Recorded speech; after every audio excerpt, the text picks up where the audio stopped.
3 कोटी हा आकडा खूप मोठा आहे आणि 1 कोटी आकडा सुद्धा तिथं मोठा आहे। 1 कोटी रुपये दिले कशाला? मग त्या त्याच्या महिलेकडे काय होतं असं की त्यासाठी तुम्हाला पैसा द्यावा लागला? ते सुद्धा 1 कोटी रुपये आले कुठून असाही प्रश्न त्या ठिकाणी होतो। कोर्टामध्ये सुद्धा गोरे साहेब जे आहेत ते कोर्टातून बाहेर कसे निघू शकले?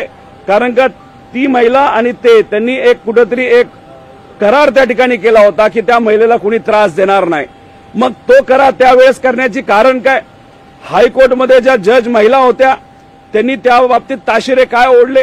त्या सगळ्या गोष्टींचा अभ्यास केला पाहिजे।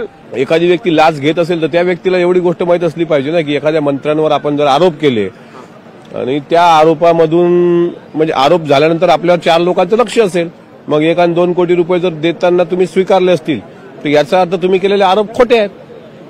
याचा अर्थ त्या मंत्र्यांचा काय दोष नसावा मग आरोप जर खोटे आहेत तर। म्हणून त्यांना कशा पद्धतीने अटक झाली, त्यांनी लाच घेतली का, ह्या सगळ्या गोष्टीचा माहिती घेतल्याशिवाय त्यावर बोललेलं उचित राहील।